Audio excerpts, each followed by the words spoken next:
hujankan susu walad Abdullah dakhal adan, karena saya anaknya bapak saya Habib Abdullah bin Abi Bakar mau masuk ke kota ini. Gak lama dari selesai doanya beliau langsung hujan susu.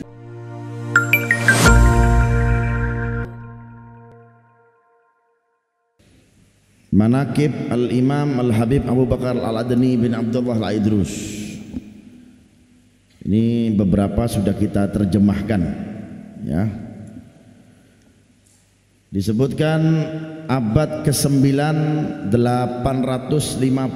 Hijriah atau bertepatan 1432 Masehi, Tarim Hadramut. Nama ayah beliau Al-Imam Al-Kutub Al-Habib Abdullah bin Abi Bakar Al-Idrus bin Abdurrahman As-Saggaf. Jadi yang pertama kali yang mendapat julukan Al-Idrus itu abahnya beliau, namanya Habib Abdullah bin Abi Bakar. Beliau yang kita haulin sekarang ini namanya Habib Abu Bakar Al-Adni. Kenapa dinamakan Al-Adni? Karena beliau hijrah di kota Aden dan meninggal di sana dan kuburannya di sana.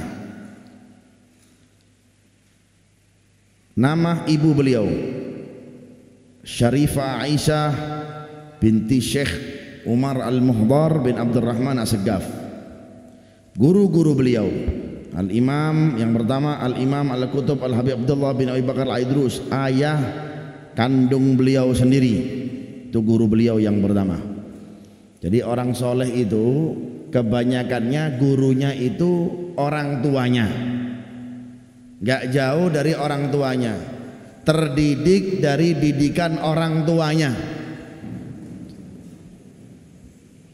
Jadi orang tua kandung dari seorang anak itu berperan untuk mensolehkan anaknya.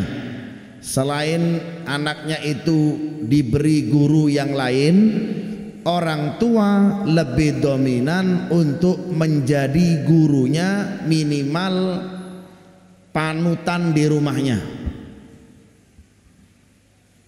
Kalau orang tua nggak bisa memberikan didikan atau tidak bisa memberikan panutan alias guru untuk anaknya, maka cepat-cepat anaknya selamatkan untuk mendapat guru hingga terdidik dari didikan yang betul. Itu yang pertama, ayah beliau sendiri.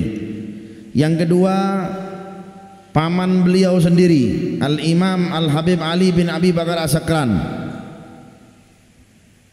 Yang ketiga, Syekh Sa'ad bin Ali Al-Madhad. Yang keempat, Syekh Muhammad bin Ali Bahjab. Jadi para habaib-habaib ini juga mempunyai guru, terkadang bukan dari habaib sendiri.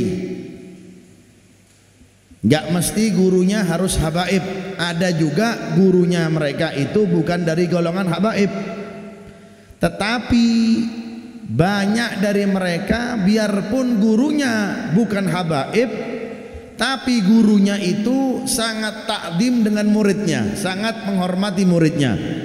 Dikarenakan apa? Karena muridnya anak cucu baginda Nabi Muhammad sallallahu alaihi wasallam. Sallallahu Nabi Muhammad. Ya, seperti gurunya Faqihil Muqaddam Muhammad bin Ali Ba'alawi.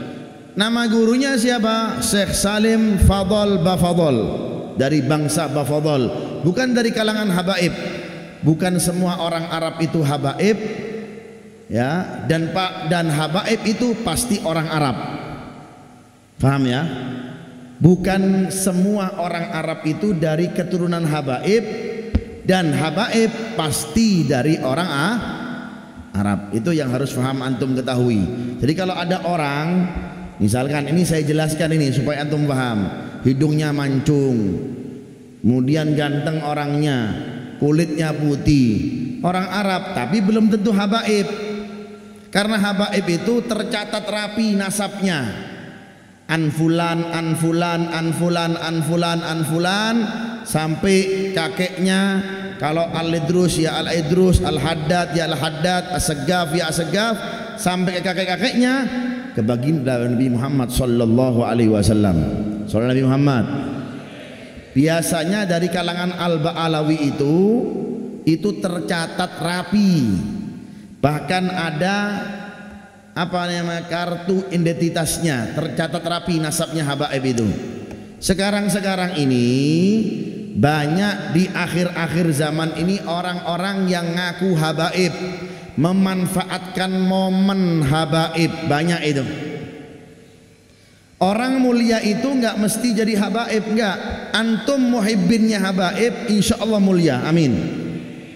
Antum punya guru habaib, insya Allah nggak mesti harus ngaku, padahal dia bukan dari golongan habaib. Naudzubillah min dzalik. Kata Rasulullah sallallahu alaihi wasallam, barang siapa seseorang yang ngaku nasabnya bukan dari bapaknya, maka kata Rasulullah SAW dia tergolong menjadi orang-orang yang kafir. Naudzubillah min. Makanya tidak usah perlu ngaku-ngaku habaib, sudah cukup antum punya muhibbin, saya cinta dengan habaib. Karena kenapa? Karena dia anak cucu Nabi Muhammad sallallahu alaihi wasallam. Cukup saya menjadi muhibbinnya Ahlul Bait, muhibbinnya anak cucu Nabi Muhammad SAW. Karena apa? Karena kesolehan kakeknya. Kalaupun kita melihat ada beberapa habaib, maaf, kalaupun kita melihat ada beberapa habaib yang gak istiqomah seperti kakek-kakeknya, lumrah, mereka juga manusia. Cuma jangan dibenci. Kalau antum sayang, kalau antum cinta, selamatkan, beri nasihat, tapi tetap pada porsinya, sopan santun, tanpa menghina, tanpa menghujat, tanpa ente nulis komentar segala macam. Hati-hati orang yang benci dengan anak cucu Nabi, naudzubillah min dzalik. Kata Rasulullah SAW apa? Man mata ala bugdi ali Muhammad mata kafiro. Orang yang benci terhadap anak cucu Nabi, maka naudzubillah min dzalik meninggalnya dia dalam keadaan non muslim, akan menjadi su'ul khatimah wal iyadu billah min dzalik. Setelah beliau haji yang kedua, beliau berpindah dari tempat ke tempat yang lain. Salah satunya adalah Yaman. Beliau berkunjung ke daerah Sumal, kemudian kembali ke daerah Hudzaidah dan daerah Ta'is. Kemudian beliau mendapatkan beberapa ulama Aden berniat untuk datang menziarahi beliau. Ketika telah beliau disambut oleh para ulama Aden dan masyarakatnya. Perlu antum tahu, julukan Al-Adni namanya Habib Abu Bakar Al-Adni bin Abdullah Al-Idrus. Julukan Al-Adni ini nama kota, alias misalkan Abdus Somad Al-Jawi berarti tinggalnya di kota Abdus Somad Al-Bantani berarti Abdus Somad asalnya dari kota Abdus Somad Al-Falembangi berarti Abdus Somad ini asalnya dari kota Palem, ya. Abdus Somad Al-Bolak Bandengi berarti Abdus Somad dari daerah Balik Bolak itu istilah namanya.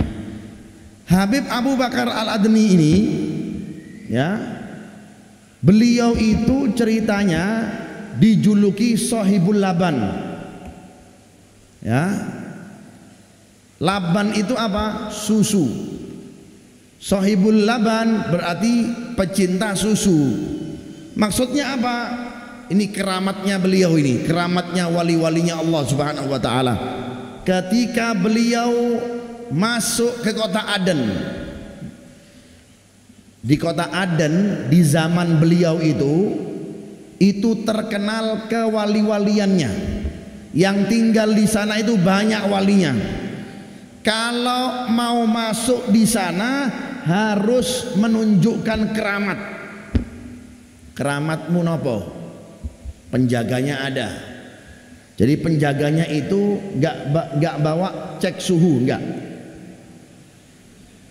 Ya, penjaganya itu ya tidak membawa atau menaruh batas, tidak, cuma dicegat. Kalau Anda mau masuk sini ke kota ini harus menonjolkan keramat Anda. Keramati sampean iki nopo? Keramati wali. Wali ini kan ibaratnya kan menteri-menterinya Allah. Ala inna auliya Allah la khaufun alaihim walahum yahzanun. Beliau itu polos orangnya.